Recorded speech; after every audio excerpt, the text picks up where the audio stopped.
আমি আজকে একটা রেসিপি নিয়ে চলে এসেছি বন্ধুরা, বাটা মাছের রেসিপি। বাটা মাছ বেগুন চচ্চড়ি।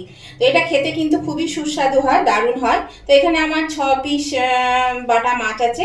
এর মধ্যে দিয়ে দিলাম আমি একটা বেগুনকে এরকম লম্বা লম্বা করে কেটে দিতে হবে।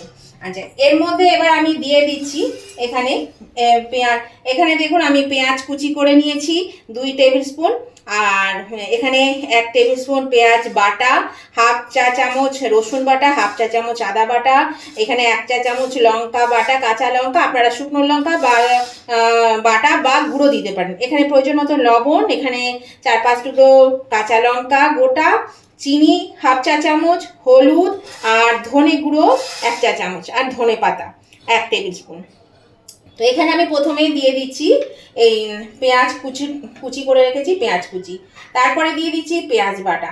এই সমস্ত বাটা মশলাগুলো আমি একটা একটা করে এর মধ্যে দিয়ে দিচ্ছি। এবার আমি দিয়ে দেব নুন, দিয়ে দিচ্ছি চিনি। আমি সুমনা চলে এসেছি আমার রেসিপির ঝুলি থেকে একটা রেসিপি নিয়ে। আশা করি আপনারা সকলে ভালো আছেন, সুস্থ আছেন।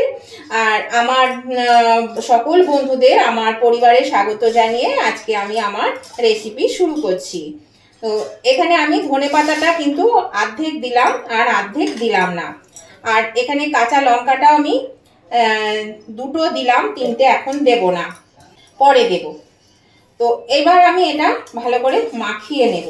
এর মধ্যে দিয়ে দিচ্ছি প্রয়োজন মতো তেল। যেরকম তেল লাগবে সেরকম প্রয়োজন মতন একটু তেল দিয়ে দিলাম। এবার খুব ভালো করে কিন্তু এই মাছ বেগুন আর সমস্ত মশলা একসঙ্গে মাখিয়ে দিতে হবে। আর এখানে আমি চিনি দিয়েছি, আমরা একটু মিষ্টি না দিলে যেন মনে হয় ঠিক স্বাদটা আসে না। তো আপনারা যারা মিষ্টি পছন্দ করেন না তারা দেবেন না, মিষ্টি না দিলেও চলবে। এটা খেতে দারুণ লাগে, গরম ভাতের সঙ্গে যদি খান দেখবেন কিন্তু খুব ভালো লাগছে খেতে।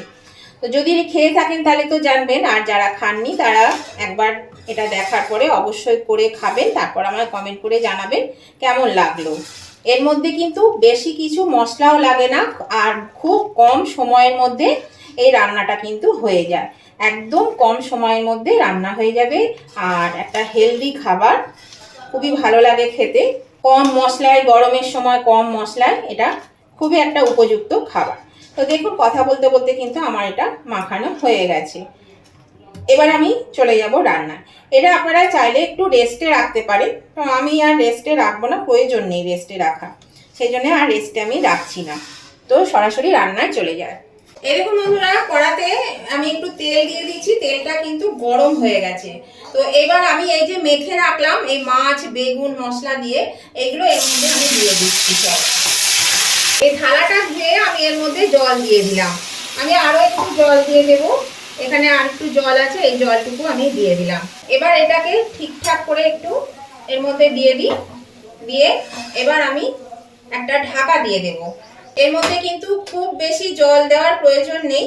এখন এটা এবার আমি ঢাকা দিয়ে দিচ্ছি, এটা ফুটুক, তারপর আমি ঢাকাটা খুলবো। এরকম বন্ধুরা আমি ঢাকাটা খুলে দিলাম, এটা কিন্তু টকবক করে ফুটে গেছে। তারপরে আমি 2-3 মিনিট এটাকে মানে আঁচটা কমিয়ে ঢাকা দিয়ে রেখে দিচ্ছিলাম, সেটা আর আমি দেখাইনি, ওটা আমি অফ ক্যামেরাতেই করেছি। আর বেগুন দেখুন সেদ্ধ হয়ে গেছে। এবার আমি এই যে বাকি যে লঙ্কা আছে সেটা দিয়ে দিলাম, আর দিয়ে দিচ্ছি বাকি ধনে পাতাটা। এই ধনে পাতা কুচিটাও আমি এর মধ্যে দিয়ে দিলাম। এবার আমি এটা বাড়িয়ে 2 থেকে 3 মিনিট ভালো করে ফুটিয়ে নেব, তাহলে কিন্তু এটা হয়ে যাবে। দেখুন বন্ধুরা, এটা কিন্তু হয়ে গেছে, টকবক করে ফুটছে। আর এটা কিন্তু বেশি ফোটানো যাবে না, বেগুনগুলোও কিন্তু গলে গেছে, দেখুন বেগুন কিন্তু গলে গেছে, মাছও সেদ্ধ হয়ে গেছে। এর বেশি সেদ্ধ করলে কিন্তু নষ্ট হয়ে যাবে, মানে ভেঙে যাবে। তো এবার আমি এটা তুলে নিচ্ছি, গ্যাসটা অফ করে দিলাম।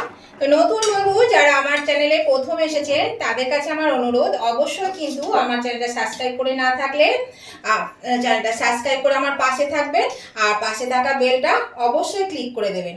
তাহলে আমি যখনই আমার নতুন নতুন ভিডিও আপলোড করব সাথে সাথে নোটিফিকেশন আপনাদের মোবাইলে পৌঁছে যাবে, আর সবার আগে আপনারা আমার ভিডিও দেখতে পাবেন। আর আমার উভয় বন্ধুদেরকে বলছি, আজকের এই সহজ সরল রেসিপিটা যদি আপনাদের ভালো লেগে থাকে তাহলে দেখতে দেখতে যদি এখনো লাইক দিতে ভুলে গিয়ে থাকেন, প্লিজ একটু লাইক বাটনটা প্রেস করে দেবেন। আপনাদের একটা লাইক আমাকে এগিয়ে নিয়ে যেতে অনেকটা সাহায্য করে। আর যদি খুব ভালো লেগে থাকে তাহলে আপনাদের বন্ধু বান্ধব আত্মীয় স্বজন সকলের কাছে যাতে পৌঁছে যায় তার জন্য একটু শেয়ার করে দেবেন, বেশি পরিমাণে শেয়ার করে দেবেন। দেখুন আমি তুলে নিলাম, বাকিটা তুলে নিচ্ছি। এরকম বন্ধুরা আমি নামিয়ে নিয়েছি, এটা হয়ে গেছে। আর এটা কিন্তু অবশ্যই আপনারা করে দেখবেন, এই গরমের দিনে কিন্তু খেতে বেশ ভালো লাগে। আর কত কম তেল মশলা, কত তাড়াতাড়ি রান্নাটা হয়ে গেল দেখলেন তো। তো যদি আপনাদের ভালো লেগে থাকে তাহলে বন্ধুরা কেমন লাগলো সেটা কিন্তু কমেন্ট করে জানাতে ভুলবেন না, অবশ্যই কমেন্ট করে জানাবেন। আপনাদের মিষ্টি মিষ্টি কমেন্টগুলো পড়তেও ভালো লাগে, আর একটা কমেন্ট আমাকে পরবর্তী রেসিপি বানাতে অনেকটাই উৎসাহিত করে। তাহলে উভয় বন্ধুরা কিন্তু লাইক শেয়ার কমেন্ট করতে ভুলবেন না। আর নতুন বন্ধুরা সাবস্ক্রাইব করে আমার পাশে থাকবেন আর পাশে থাকা বেলটা ক্লিক করে দেবেন। তো আজকের মতন আমি ভিডিওটা এখানেই শেষ করছি। আবার আমি নতুন ধরনের নতুন কোনো ভিডিও নিয়ে চলে আসবো। ততদিন আপনারা ভালো থাকবেন, সুস্থ থাকবেন। Tata, bye bye.